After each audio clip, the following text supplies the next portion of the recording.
5장 1절부터 3절까지는 베들레헴에서 탄생할 그리스도에 대한 이걸 이야기를 합니다. 딸 군대여 너는 때를 모을지어다. 그들이 우리를 에워쌌으니 막대기로 이스라엘 재판자의 뺨을 치리로다. 재판자가 돈 받고 재판자한테요 뺨을 치리로다. 근데 불의한 자로 여기게 될 적에는 예수님이 뺨을 맞아요.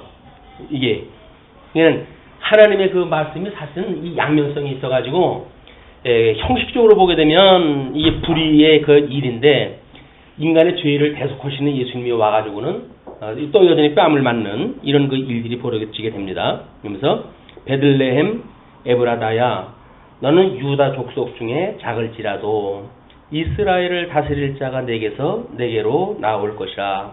그의 근본은 상고의 태초이니라. 지금 베들레헴이 이 에브라다라고 이걸 붙여가지고 이제 이름을 쓰는 이유는 이제 여러 군데 그 지명이 있을 수가 있으니까 그걸 이제 묶어가지고 그렇게 구별을 하다 한 건데 이것이 예수님이 출생했던 그곳이에요. 그곳인데 지금 이 모형적으로 성취되어진 그곳에서는 이 미가가 시작을 했을 적에 이제 아주 작은 도시라고 그러지 않았어요. 작은 도시서부터 이제 이야기 됐다. 이거는 이 베들레헴도 작은 도시, 보잘것없는 그 도시로부터 메시아가 좀 출현되어진다는 그런 그 이야기죠.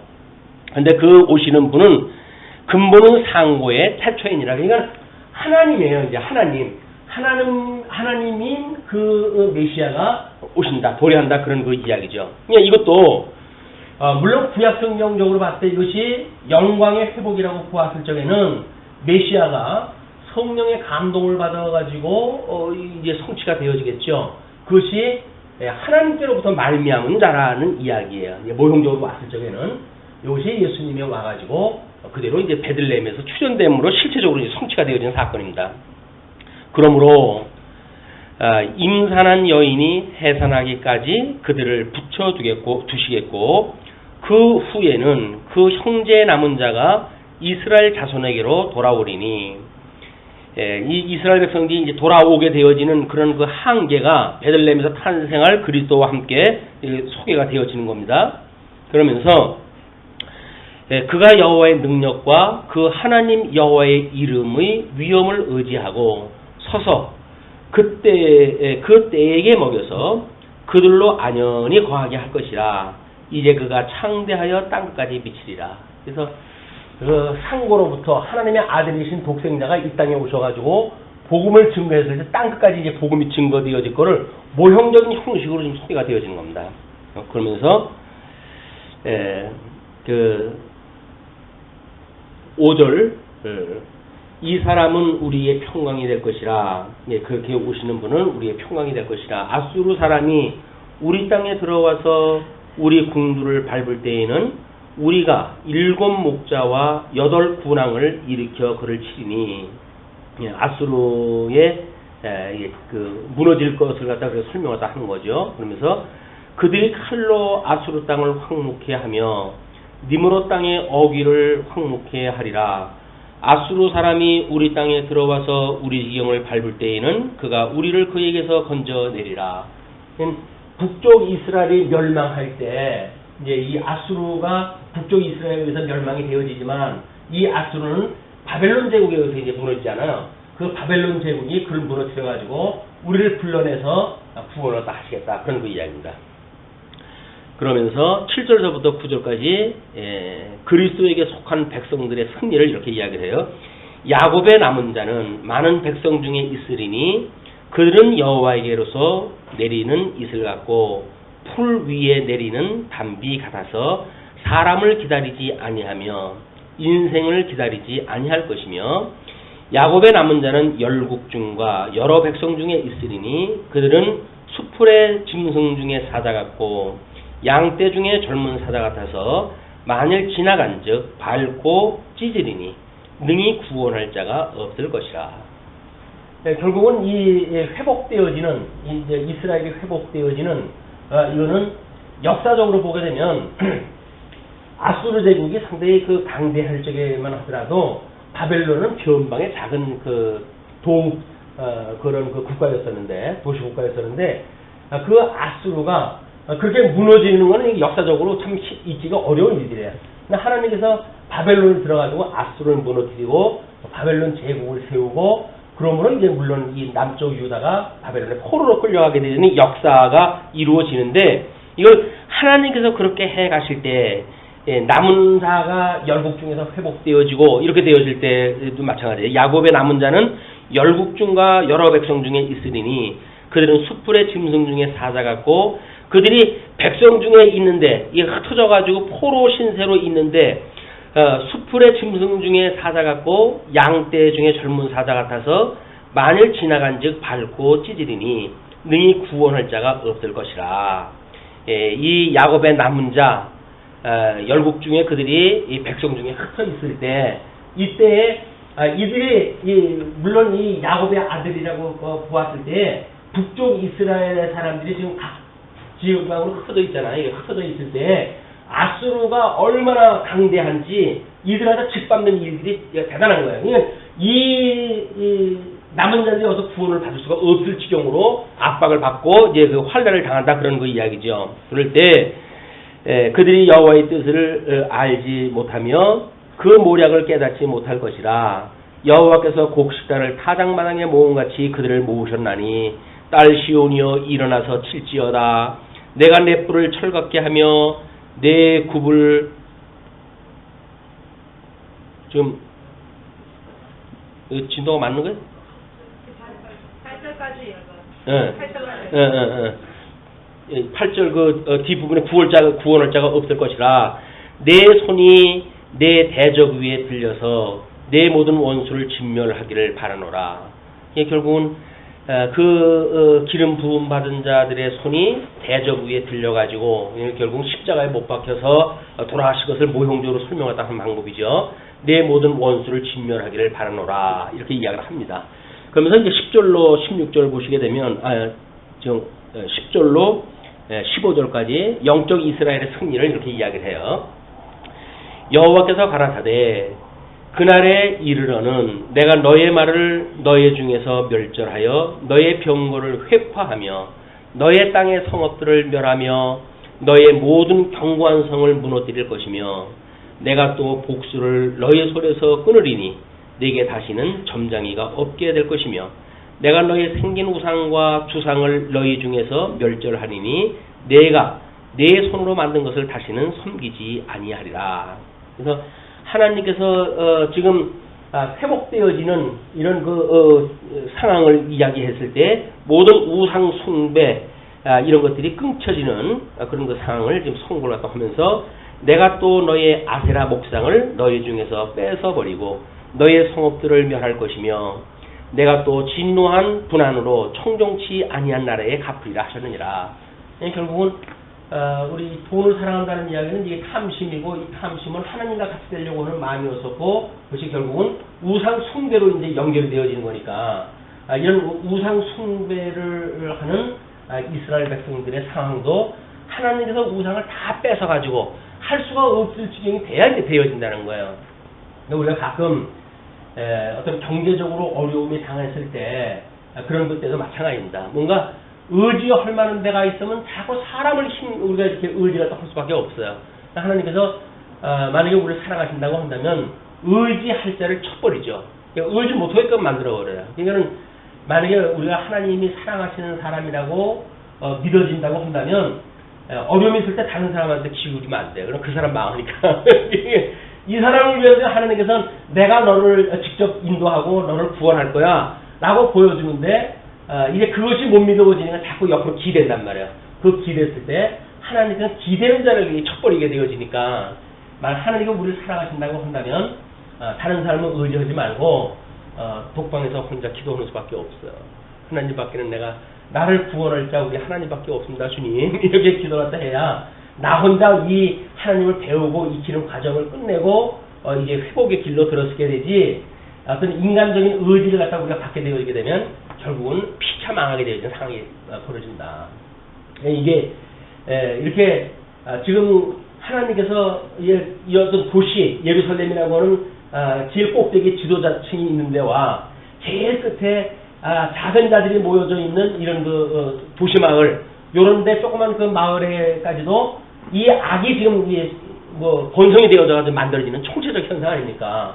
이럴 때에 우리가 이런 작은 그 구성원들이 어떻게 우리가 이렇게 신앙생활을 하는가라고 하는 그것도 결국은 교회에서 이야기했던 직원들, 이 직원이 어떻게 운영을 하는가에 영향을 그대로 받는 거예요, 이게. 그러니까 성도들의 그 신앙은 그 교회의 지도자들에 의해 가지고 어떤 경우는 신앙의 양심에 억압을 받을 수도 있고 압제를 받을 수도 있고 신앙의 양심에 꺼리끼는 그런 그 신앙생활을 할 수밖에 없는 상황이 있을 수가 있다는 거예요.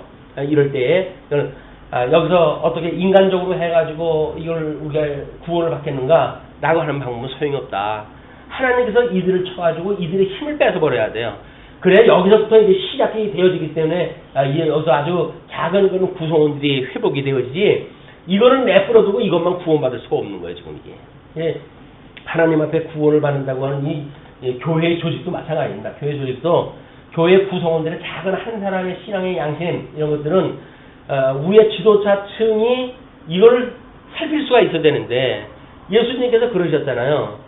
내가 나를 사랑하느냐? 그럼 내 양을 먹이라. 흔히 교사들은 하나님의 말씀을 먹여주는 일이 돼야 되겠죠. 또 장로라든지 이런 사람들은 하나님 앞에 내 양을 치라 라고 그랬으니까 목자의 마음으로 해가지고 어린 양들을 잘 쳐야 되는데, 이건 목사는 목사대로 해가지고 자기 편 만들고, 장로는 장로대로 자기 편 만들고 이렇게 되어지게 되면 이게 완전히 이 지방골이 아주 우습게 되어지는 겁니다. 그래서 이미 교회의 지도자들, 소위 말하는 이제 교회 직원들이 이제 우리가 안수직을 갖다 이야기를 하니까, 안수받은 사람들의 면면이 어떠한가를 가만히 들여다보게 보게 되면 교회의 성도들의 심령 상태를 읽어낼 수가 있어요. 그런데 이 사람들이 제대로 지도자가 제대로 되어져 있지 않은데 교회 성도가 마음 심령이 평안하다, 그 이야기는 결국은 하나의 어떤 지체로 좀 작동이 안 되어지는 거야. 이 사람은 딴밥을 먹고 살든지 다른 사람 양식을 먹으니까 이 지경에 살면서도 심령이 평하지, 어떻게 이 앞세 쓰고 사는데 이 사람 편할 수가 있겠어요. 구약시대 때 어떤 이렇게 지역적인 시간적으로 공간적으로 제한을 받는 상황으로 봤을 적에는 불가능한 일들입니다, 이게. 그래서 하나님께서 끝내 이제 여러 백성을 치고 깨뜨리고 이렇게 해갔을 때 그 일들이 가능하고, 목상까지도 뺏어버리고 성읍들을 멸할 것이고, 이렇게 했을 때 하나님의 분노, 진노, 분한으로 청정치 아니한 나라에 갚을 때 회복의 때가 되어져야 되는 거예요. 얘는 요한계시록도 그렇게 묻습니다. 이제 하나님한테 묻기를 어느 때까지 우리를 신원하지 않으시겠습니까? 그렇게 이야기를 하니까 너희들 순교자의 숫자가 탈 때까지다. 그렇게 이야기를 해요. 그러니까 죄가 만연해가지고 이 사람들이 하나님 앞에 진노를 받는데 아무런 불만이 없을 정도의 그 죄가 관영한 상태가 있어요. 그 관영한 상태가 됐을 때 이들을 징벌을 하시기 때문에 이들을 징벌해야 그 구성원들이 구원을 받는 거예요. 그 아래에 있는 사람들이. 그냥 이것이 하나님께 우리가 기도를 갖다 해서 정말 어느 때 우리를 신원하시겠습니까? 그럼 하나님의 대답은 그거예요. 아직 때가 아니다. 그 이야기. 때가 아니다. 그 이야기예요. 죄가 관영해가지고 꽉 차야 그렇게 하시겠다는 거예요. 가나안 땅을 들어갈 때도 그랬잖아요. 우리 가나안 땅을 하나님께서 왜 그냥 40년 동안 광야 생활을 하게 하시고 안 들여보내주셨나요? 광야 생활에 그들의 아직 죄가, 가나안 7족속의 죄가 관영치 않았다는 거예요. 그 죄가 관영하게 되어지게 되면 이제 하나님께서 그 심판의 일로 택한 백성들을 가나안 땅으로 들여보내주시고 그 손에 맡겨가지고 가나안 땅을 침략하게 하시고, 그리고 이제 거길 징벌하게 만드는 일이 하나님께서 해하시는 일이다. 예, 모든 건 때가 있는 겁니다. 때를 우리가 분별하는 일이 그래서 중요하다. 자, 그러면 이제 6장부터 7장 넘어가게 되면 심판과 회복에 대한 예언을 이렇게 다시 결론적으로 합니다. 먼저 6장에서는 회개의 공고와 심판의 경고를 이렇게 이야기를 해요. 이렇게 이야기를 했는데 요한계시록이나 뭐 이런 데도 마찬가지입니다. 끊임없이 회개를 이야기하고 이게 반복적으로 이제 이루어지고 있는데 하나님께서 오래 참으심을 보여주는 일이기도 하죠. 예, 회개의 공고의 내용 중에 먼저 6장 1절부터 2절 보게 되면 무감각한 백성을 꾸짖어요. 너희는 여호와의 말씀을 들을지어다. 내게 이르시기를 너는 일어나서 산 앞에서 쟁변하여 작은 산으로 내 목소리를 듣게 하라 하셨나니. 이는 이제 미가라고 하는 선지자는 이미 하나님 앞에 불림을 받아가지고 참 선지자로 지금 여기서 사역을 하는 거 아니겠어요? 그렇기 때문에 그 참 선지자로 쓰임을 받는 미가는 백성들을 대신하는 대속의 일도 하고 하나님을 대신하는 재판관도 되고 그러는 거예요. 이게 중보자의 특징이죠. 중보자라고 하는 거는 하나님의 뜻이 선포되어져가지고 이 심판도 해야 되고 백성들을 대신해가지고 그 죄를 용서도 받아야 되니까 여기서 하나님께서는 여호와 이 산 앞에서 쟁변하라 이렇게 이야기를 해요. 그러면 이건 하나님의 말씀을 가지고 다중한 쟁변을 갖다 해야 되지 않겠어요? 작은 산으로 내 목소리를 듣게 하라. 그러면 지금 이스라엘 백성들의 이 타락상에 대해서 네가 이제 선언을 갖다 해라 그 이야기죠. 너희 산들과 땅의 견고한 지대들아, 너희는 여호와의 쟁변을 들으라. 여호와께서 자기 백성과 쟁변하시며 이스라엘과 변론하실 것이라. 하나님께서 미가를 통해서 이제 변론을 할 거니까 너희들 들어라 그 이야기죠. 이르시기를 내 백성아 내가 무엇을 내게 행하였으며 이제 그들이 어떻게 행해왔던 그런 행위에 대한 걸 쭉 이제 이야기를 하는 거예요. 내게 행하였으며 무엇에 너를 괴롭게 하였느냐? 너는 내게 증거하라. 내가 너희들을 힘들게 했던 게 도대체 뭐란 말이냐? 여로보암 2세 때만 하더라도 잘 먹고 잘 살게 해줬고, 나라가 분국을 시켜가지고 하나님이 원하지 않는 곳에 성전을 짓고 그럼에도 불구하고 너희들을 그대로 놔두었건만 내가 뭘 너희들한테 잘못했다고 해가지고 너희들이 이 지경이 됐느냐라고 이제 이야기를 하는 거죠. 그 증거를 대라 그 이야기예요. 그러니까 지금 4절에 내가 너를 애굽 땅에서 인도하여 내어 종로로 타는 집에서 속량하였고 모세와 아론과 미리암을 보내어 내 앞에 행하게 하였었느니라. 출애굽을 했다 할 때 내가 너희들 내 손으로 해가지고 너 인도한 거 아니냐. 그래서 종로도 하는 집에서 너희들 속량을 갖다 해낸 것이 아니겠느냐. 그 이야기죠. 그렇게 해가지고 결국 너희들이 이 선민국가를 이루고 살아가는 주제들이 아니냐. 그 이야기예요.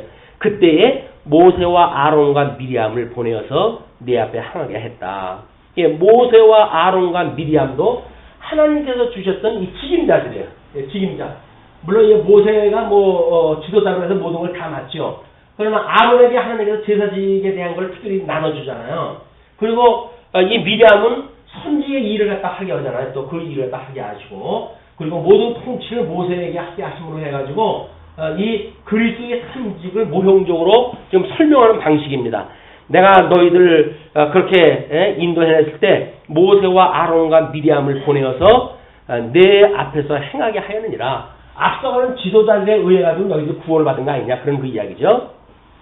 그러면서 내 백성아 너는 모압 왕 발락의 꾀한 것과 부올의 아들 발람이 그에게 대답한 것을 추억하며 시딤에서부터 길갈까지의 일을 추억하라. 그리하면 나 여호와의 의롭게 행한 것을 알리라 하실 것이니라. 결국은 이 사람들이 광야 40년을 돌아가지고 지금 이제 모압 땅으로 들어갈 때 아니겠어요? 그때 모압 왕 발락이 부올의 아들 발람을 뇌물을 주고 이제 속여가지고 이 백성들을 갖다 저주를 갖다 해라 라고 이야기를 했는데, 발람 선지자가 저주를 갖다 하기는 그냥 자꾸 축복을 갖다 하잖아요. 그렇게 되어졌지만 그 발람 선지자에 의해 가지고 결국은 미혹되어진 사람들이 이방 사람들과 결혼을 갖다 하는 자폰 문화가 이제 만연이 되어지고, 그러므로 해가지고 이제 하나님 앞에 진노를 받게 되어지는데, 그때 내가 부올의 발람에게 그에게 대답한 것을 추억을 갖다 해라. 뿐만 아니라 그 사건이 끝나고 너희들을 이 요단강을 건너서 길갈까지 가게 했던 그런 역사도 너희들이 한번 생각을 해봐라. 그 이야기예요. 그러면서 이제 6절로부터 9절 하나님이 원하시는 삶에 대해서 이렇게 이야기를 하십니다. 내가 무엇을 가지고 여호와 앞에 나아가며 높으신 하나님께 경배할까? 내가 번제물 1년 된 송아지를 가지고 그 앞에 나아갈까? 여호와께서 천천의 수양이나 만만의 강수 같은 기름을 기뻐하실까? 내 허물을 위하여 내 마다들을 내 영혼의 죄를 인하여 내 몸의 열매를 드릴까? 사람아, 주께서 선한 것이 무엇임을 내게 보이셨나니 여호와께서 내게 구하시는 것이 오직 공의를 행하며 인자를 사랑하며 겸손히 내 하나님과 함께 행하는 것이 아니냐. 인간은 끊임없이 뭔가 하나님 앞에 갇혀가지고 되어진다고 하는데 여기서 좀 그 8절에서 이야기하는 것이 뭐예요? 공의, 인자, 그리고 사랑으로 겸손히 행하는 것, 그렇게 이야기해요. 근데 신약성경은 어디에서 그 이야기를 예수님께서 하십니까? 11조를 갖다 바칠 때 너희들이 작은 공물에 11조를 다 바치지만 의와 인과 신은 버렸다고 그러잖아요. 하나님께서 이렇게 언약대로 인도하시는 모든 여정들을 인도하셨던 그 하나님을 믿지도 아니하고, 그리고 하나님의 그 공의로 해가지고 너희들을 이렇게 섭리하신 걸 믿지도 아니하고, 그리고 이렇게 고아와 과부와 나그네와 이렇게 흐트러진 자를 내가 사랑하는 것들을 너희들이 내 뜻을 인해가지고 그들을 돌아보지를 아니하고 다 밟고 이렇게 앞질을 갖다 하는 것으로 살았으니 너희들은 의와 인과 신을 버렸다, 그 이야기예요. 11조라고는 행위, 하나님 앞에 드리는 행위만 남아져 있지 그 본질에 빠져서 버렸으니까 결국은 이제 말라기에 와가지고 11조의 사건을 또 이제 언급을 하잖아요. 그 11조가 결국은 너희들이 이렇게 하나님을 섬기지 않으니까 너희들 망한 거 아니냐. 너희들이 11조를 바쳐봐라. 그런 그 이야기는 뭐예요? 하나님의 이 의, 공의를 갖다 너희들이 실현을 갖다 해봐라. 그렇다고 한다면 너희들 망하겠느냐. 너희들이 이렇게 망하는 거는 의와 인과 신을 버렸기 때문에 망한 거야. 라고 하는 선언이란 말이야. 근데 지금에 와가지고는 뭐라고 가르쳐줘요, 여전히? 말라기에 봐라 하라고 그러지 않았냐? 하나님을 시험해보라고 그러지 않았냐? 그러니까 하나님한테 바치면 안 망한다는 이야기예요. 이렇게 답답한 경우가 있나요? 지금 그 이야기는 너희들이 의와 인과 신이라는 본질을 버렸고 천천만만의 재물을 바친 데를 나하고 뭐 상관이 있느냐? 지금 하나님은 그걸 정죄하는 일이거든요. 근데 지금도 똑같이 그 얘기를 갖다가 하나님한테 바쳐봐라 그러면 하나님이 왜 복을 주지 않겠느냐? 라고 이야기를 하니까 구약의 시대에 살던 사람이나 예수님이 왔을 때 살던 사람이나 2000년이나 지난 지금에 사는 사람이나 똑같은 사기꾼들한테 속고 살아가는 거란 말이에요. 의와 인과 신, 이것이야말로 바로 하나님의 의, 하나님의 이거 인으로 말미암는 긍휼, 사랑, 그리고 하나님의 언약대로 이루어지는 하나님을 믿는 믿음, 이런 것의 본질을 가지고 있지 않은 한 어떤 행동도 하나님 앞에 의롭다고 인정받을 수가 없는 거예요. 그냥 이 공의를 실현해라. 그냥 이 공의를 실현해라. 공의를 실현하지 않냐고 엉뚱한 물건 가지고 나하고 흥정하고 이렇게 하는 거는 내가 용납하지 못하겠다, 그 이야기거든요. 근데 지금도 우리가 자칫 잘못하게 되면 이게 빠지기 쉽죠. 왜냐면 아마 11조가 대명사로 해가지고 이제 하나님을 드리는 걸로 소개가 되어졌는데, 물론 그거는 예수님에 대한 그 예표적인 사건 아닙니까? 근데 우리는 하나님께서 와가지고 의와 인과 신을 이루심으로 해가지고 우리를 구원하신다는 거 아닙니까? 근데 사람은 끊임없이 하나님께서 해가시는 것이 아니라 인간으로부터 무언가 받쳐져가지고 되어진다고 하는 인본주의적인 사고를 없앨 수가 없는 거예요. 이 안타까움이 이때도 만연했다는 걸 우리가 볼 수가 있습니다. 그러면서 이 구절에 6장 9절 보시게 되면 여호와께서 성읍을 향하여 외쳐 부르시나니 완전한 지혜는 주의 이름을 경외함이니라. 우리한테 만약에 우리가 하나님께서 우리를 지혜롭게 하셨군요. 우리 예수님이 지혜로우신 분 아니에요. 잠언서에서 말하고 있는 모든 지혜가 우리 예수님에 대한 얘기 아니에요. 그러면 예수님이 지혜라고 한다는 이야기는 결국 뭐를 이야기한다는 거예요? 여기서 예수님을 갖다 이야기한다는 거는 성을 너희에게 그 온전한 완전한 지혜는 주의 이름을 경외함이라. 그냥 성경대로 와서 이 성경대로 돌아가실 수 있을 만큼 하나님을 경외하는 자가 지혜로운 자란 말이에요. 우리가 영적 예배를 드릴 수 있어야 하나님 앞에서 지혜를 깨닫고 사는 사람이지, 영적 예배가 아니라 미혹되었던 사람들하고 똑같은 삶을 산다고 한다면 여전히 우린 미련한 거예요. 끊임없이 하나님 앞에 지혜로운 삶은 주의 이름을 경외합니다. 인생의 제일 본분이 그러니까요. 왜 하나님께서 우리를 세상에 살게 하셨는가? 하나님 깨달아 알고 배워서 깨달아 알고 그분을 경외하게 하시기 위해서 이 세상에 둔 거라니까요. 하나님 경외하는 거는 마음에 없고 어떻게 하면 하나님 앞에 흥정을 갖다 해가지고 이 좋은 환경을 유지할까 라고 하는 그거는 이건 하나님의 백성들이 아니다. 너희는 매를 순히 받고 그것을 정하신 자를 순종할지니라. 매를 순히 받으래요. 하나님께서 우리한테 뭔가 잘못이 있어가지고 책망을 하시게 되면 책망을 고이 받아야 되는 거야. 그걸 피해가지고 요리 피하고 저리 피하고 요령 피다가는 하나님 앞에 더 혼날 수밖에 없는 거죠. 그러면서 이제 16절까지 불의한 재산과 우상 숭배의 죄를 이렇게 선언합니다. 악인의 집에 오히려 불의한 재물이 있느냐, 축소시킨 가증한 에바가 있느냐. 그 백박이라든지 이런 걸 전부 속여가지고 그런 것들로 해가지고 불의한 재물을 취한 것들이죠. 내가 만일 부정한 저울을 썼거나 주머니에 거짓 저울추를 두었으면 깨끗하겠느냐. 상고주의자들이 가지고 있는 것들이 전부 저울 속이고 백박 속이고 이렇게 해가지고 이제 돈을 버는 거니까 그 부자들은 강포가 가득하였고 그 거민들은 거짓을 말하니 그 혀가 입에서 괴사하도다. 그러므로 나도 너를 쳐서 중히 상하게 하였으며 내 죄를 인하여 너를 적막하게 하였나니 내가 먹으나 배부르지 못하고 속이 항상 빌 것이며 내가 감추나 보존되지 못하겠고 보존된 것은 내가 칼에 붙일 것이며 내가 씨를 뿌리나 추수하지 못할 것이며 감람을 밟으나 기름을 내 몸에 바르지 못할 것이며 포도를 밟으나 술을 밟지 못하리라. 모든 것들을 공을 갖다 들여가지고 노력을 하는데 결실이 하나도 없게 만드신다는 거예요. 우리는 믿음의 열매라고 하는 그거는 정말 이 생명의 씨앗이 잘 떨어져가지고 60배, 30배, 60배, 100배의 결실을 맺는 이런 생명의 역사에 말미암는 거지 인본주의로 되어지는 것이 아무것도 없다.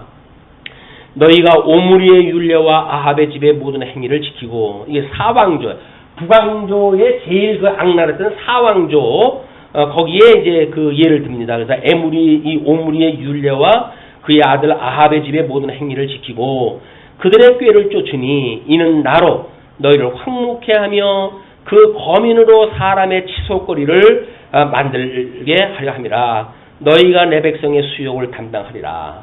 결국은 그 자들이 하나님을 시험하고 하는 자들이 하나님의 참 백성들을 위해 가지고 수욕을 당하는 그런 그 일들이 있게 되어진다.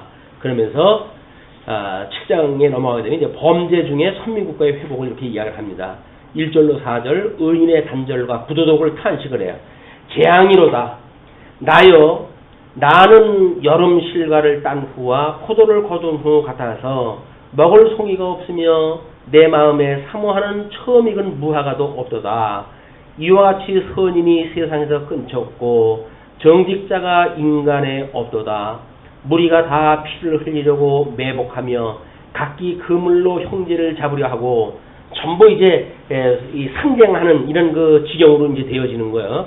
아까 회복을 갖다 했을 적에는 뭐 우리가 이게 칼을 쳐가지고 보습을 만들고 창을 쳐가지고 낫을 만들고 이런 그 목가풍적인 이야기 갖다 했는데 여기 서로 이제 상쟁의 이런 그 상황이 벌어지는 겁니다. 두 손으로 악을 부지런히 행하도다. 그 군장과 재판자는 뇌물을 구하며 대인은 마음에 악한 서욕을 바라여 서로 연락을 취하니 거짓 지도자들이 지금 만연하고 있으니 그런 그 이야기죠. 그들의 가장 선한 자라도 가시 같고 가장 정직한 자라도 찔레 울타리보다 더하도다. 이 말씀을 듣다가 제가 찔렸어요. 왜냐면 가장 선한 자라도 가시 같대요. 가장 정직한 자라도 찔레 울타리보다도 더하대요. 그러니까 우리가 이 하나님 앞에 보내심을 받은 자들은 자기의 선함으로 이루어지는 것이 아무것도 없습니다. 목사도 마찬가지고 장로도 마찬가지고 집사도 마찬가지예요. 오직 온전케 하신 예수를 바라보게 하시는 중매자로서의 삶이어야지 자기가 여기서 뭔가를 이렇게 한다고 하는 그 이야기는 이 당치도 않은 이야기다. 그 이야기예요. 그들의 가장 선한 자라도 가시 같고 가장 정직한 자라도 찔레 울타리보다 더하도다. 그들의 파수꾼들의 날 곧 그들의 형벌의 날이 임하였으니 이제는 그들이 요란하리로다. 네. 5절부터 7절 오직 하나님만 찾으라고 그렇게 이야기합니다. 너희는 이웃을 믿지 말며 친구를 의지하지 말며 내 품에 누운 여인에게라도 내 입의 문을 지킬지어다. 베갯송사 같은 거 하지 말아요. 지금 산다고 해가지고 믿고 괜히 속에 이야기 다 하고 그러지 마. 그래서 아들이 아비를 멸시하며 딸이 어미를 대적하며 며느리가 시어머니를 대적하리니 사람의 원수가 곧 자기의 집안 사람이로다. 예수님께서 이 말씀을 어떻게 인용하시죠? 원수가 너희 집안에 있다잖아요. 그러니까는 유대교로 해가지고 만연해 있던 그런 문화 속인데 예수를 믿고 사람이 전향되어진다는 이야기는 특별히 없는 초 아니겠어요? 그러니까 그 가족 전체는 예수님을 믿지 않는 유대 가족이란 말이에요. 그러니까 그 자들이 예수를 믿는다고 하면 내버려 두겠어요? 우리 가문 망친다고 해가지고 구박을 하고 그러겠죠. 이런 그 일들이 결국은 하나님의 심판하다 해가시는 일이고, 한국 교회도 마찬가지입니다. 기독교가 하나님의 이 말씀으로 해가지고 온전히 하나가 되면 얼마나 좋겠어요. 근데 하나님 그렇게 역사를 안 해가시는 거야. 왜? 자꾸 걸러내셔야 되니까 거룩한 하나님의 속성을 닮아가게 하는 자들과 그렇지 않은 자들을 갈라내는 역사를 계속 하신다. 오직 나는 여호와를 우러러보며 나를 구원하시는 하나님을 바라보나니 나의 하나님이 나를 들으시로다. 이건 서신서의 기자들이 끊임없이 하는 이야기가 온전케 하시는 예수를 바라보라. 온전케 하는 예수를 갖다 바라봐야지 인간관계 쳐다봤자 아무것도 여기서 득이 될 게 없다. 그런 그 이야기입니다. 그러면서 8절부터 13절 대적들의 멸망을 선언을 갖다 합니다. 나의 대적이여 나로 인하여 기뻐하지 말지어다. 나는 엎드러질지라도 일어날 것이요 어두운 데 앉을지라도 여호와께서 나의 빛이 되실 것이미로다. 예수님이 다시 부활하실 것을 보여주는 거지요. 유수되어졌던 백성들이 회복될 걸 갖다 이야기하는 거죠. 내가 여호와께 범죄하였으니 주께서 나를 위하여 심판하사 신원하시기까지는 그의 노를 당하려니와 주께서 나를 인도하사 광명에 이르게 하시리니 내가 그의 의를 보리로다. 이스라엘 백성들이 죄로 인해 아주 포로로 끌려갈 수밖에 없지만 이제 끝나는 하나님께서 회복으로 당신의 의를 보게 하실 것이다. 그 이야기는 예수님이 죽게 하신 데까지 우리의 모든 그 백성들의 죄를 위하여 죽게 하시지만 사망 권세를 이기시고 부활하심으로 하나님의 의를 드러내실 때가 있다. 그런 그 이야기죠. 나의 대적이 이것을 보고 부끄러워하리니 그는 전에 내게 말하기를 내 하나님 여호와가 어디 있느냐 하던 자라. 그가 거리에 진흙같이 밟히리니 그것을 내가 목도하리로다. 결국 하나님을 업신여기고 하나님을 믿는 자들을 핍박하던 자들이 이제 하나님 앞에 진흙같이 짓밟힌다는 이야기입니다. 내 성벽을 건축하는 날 곧 그날에는 지경이 넓혀질 것이라. 12절 그날에는 아수르에서 애굽 성읍들에게까지 애굽에서 하수까지 이 바다에서 저 바다까지 이 산에서 저 산까지의 사람들이 내게로 돌아올 것이라. 하나님의 그 회복에 되어지는 때 흩어졌던 자들이 다 돌아오고 그 땅은 거민의 행위의 열매로 인하여 황무하리로다. 그들이 빠져져 있는 그 땅들은 착한 자들이 빠져져 있는 그 땅들은 그들 때문에 보존되어져 있던 그 나라들은 다 하나님께서 심판하시겠다 그 얘기죠. 그러면 지금도 소돔과 고모라 같은 그런 그 도성을 왜 하나님께서 그때까지 이렇게 번창하게 하셨는가? 조카로 오시고 거기 있기 때문에 그것 때문에 지금도 마찬가지입니다. 대한민국이 그나마도 이렇게 이런 그 어떤 환경을 가지고 살아가는 것은 하나님을 경외하는 성도들이 있기 때문에 하나님이 지켜주시는 거예요. 이 하나님이 섬기는 백성들이 없어진다고 한다면 다 이제 불구덩이로 들어갈 것들이죠. 14절로 끝절까지 미가의 기도와 하나님의 응답을 이제 소개합니다. 원컨대 주는 주의 지팡이로 주의 백성 곧 갈멜 속 살림에 홀로 거하는 주의 기업의 때를 먹이시되 그들을 옛날같이 바산과 길르앗에서 먹이옵소서. 다시 회복의 역사를 해달라는 이야기죠. 가라사대 내가 애굽 땅에서 나오던 날과 같이 이렇게 회복하게 해달라는 이야기는 주님께서 주기도에서 뭐라 그래요? 우리로 하여금 악에서 구원하여 주옵소서 그 이야기입니다. 회복의 땅이 이제 이루어지는 거죠. 가라사대 내가 애굽 땅에서 나오던 날과 같이 내가 그들에게 기사를 보이리라. 가로되 열방이 보고 자기의 세력을 부끄러서 손으로 그 입을 막을 것이요 귀는 막힐 것이오며 그들이 뱀처럼 티끌을 핥으며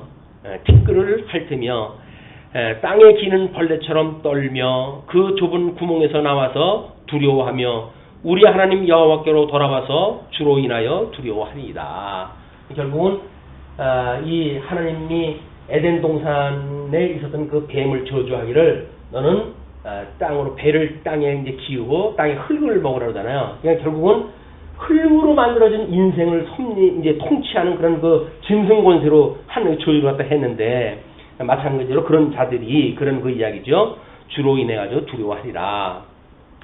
주와 같은 신이 어디 있으리까? 주께서 죄악을 사유하시며 그 기업의 남은 자의 허물을 넘기시며 인애를 기뻐하심으로 노를 항상 품지 아니하시나이다. 하나님의 인애, 하나님의 용서하심이 없으면 우리가 구원을 받을 수가 없습니다. 주와 같은 신이 어디 있겠습니까? 오래 참으사 우리를 구원하시는 하나님, 언약을 이루어 가시는 여호와 하나님, 그 영광을 지금 이야기를 하는 거죠. 다시 우리를 긍휼히 여기셔서 우리의 죄악을 발로 밟으시고 우리의 모든 죄를 깊은 바다에 던지시리이다. 주께서 옛적에 우리 열족에 맹세하신 대로 야곱에게 성실을 베푸시며 아브라함에게 인애를 더하시리이다. 결국 아브라함에게 언약을 한 때로부터 야곱의 12지파를 통해 가지고 북쪽 이스라엘과 남쪽 유다를 섬겼었던 그 하나님, 그 하나님께서 지금 성실을 베푸시고 아브라함에게 인애를 더해 주셨으면 좋겠습니다. 그 아브라함에게 언했던 복을 회복하는 자, 이 회복되어졌던 자들에게 그 복이 이루어지게 해 주십시오. 그 이야기예요. 그렇지 않는 자는 다 저주 아래 이제 버려짐을 받은 자들입니다. 남은 자만 지금 하나님의 복에 참여한 자예요. 오늘날 우리 주 예수 그리스도께서 뭐 이런 비진리에 횡행하는 이런 그 어떤 교리 안에 특별히 하나님 말씀만 붙들고 살아가도록 우리를 남겨두신 것은 이때 이 말씀이 우리들에게 직접 이렇게 역사하시는 말씀으로 이게 믿어집니다. 물론 말씀이 없어가지고 이제 그 유대교가 횡행했을 때 우리 예수님이 오셨던 것처럼 끊임없어요. 조금 창대해지고 뭐가 잘 되어져 가게 되면 타락하게 되어지고, 그러니까 하나님의 말씀이 없어지면 망하게 되어지는데 하나님께서 남은 자를 위해서 또 말씀을 주시고 그걸 이어가게 하신다. 그래서 영원한 어떤 역에서 이 세속적인 나라, 영원한 뭐 이 세속적인 주님의 몸된 교회 이런 게 있을 수가 없어요. 뭐 로만 캐톨릭이 1000년 역사를 자랑하고 뭐 2000년까지 지금 지속되어지고 있다고 하지만은 그렇지는 않습니다. 진리가 없는 그런 그 나라는 존속할 수가 없는 거기 때문에 그렇습니다. 이렇게 해가지고 미가서까지가 우리 첫째 번이라고 하지 않았어요. 선민국가의 심판과 회복에 대한 역사. 우리 12소선지서 중에 세 가지의 절이 있었는데 첫째 달 이 절이 우리 호세아서였어요. 호세아서, 요엘서, 아모스, 그 다음에 오바댜, 요나, 그 다음에 미가. 이 6가지 성경이 지금 이제 전부 1절로 끝난 거예요. 북쪽 이스라엘에 대한 북왕국에 대한 패망과 선망에 대한 이야기를 했고, 이제 선민국가에 대한 심판과 구원에 대한 걸 갖다 이야기를 했고, 그 다음에 이제 앞으로 세계에 있을 그 선지서에 대해서는 대적의 보수예요. 예? 대적의 보수예요.